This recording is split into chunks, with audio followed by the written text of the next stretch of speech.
Բարև ձեզ, սիրելի հայրենակիցներ։ Հայաստանի Հանրապետությունը որևէ մեկի ազդեցության գոտին չէ եւ չի կարող դիտարկվել պատժելու կամ ճնշելու օբյեկտ։ Սալավիովի նման հայտարարությունները ոչ միայն անհարգալից են Հայաստանի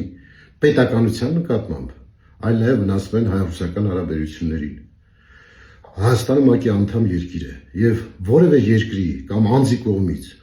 ուժի, ճնշման կամ ապակայունացման սպառնալիքը միջազգային իրավունքի կոպիտ խախտում է։ Եվ մեր Հայաստանի Հանրապետության շահը խաղաղ, կանխատեսելի, ինքնիշխան քաղաքականությունն է եւ մենք մերժում ենք ցանկացած հիբրիդային կամ բացահայտ սպառնալիք։ Այնպես որ Սալավիովը պետք է ներողություն խնդրի հայ ժողովրդից։ Հայաստանի Հանրապետության անկախությունը, ինքնիշխանությունը անսակարկելի արժեքներ են։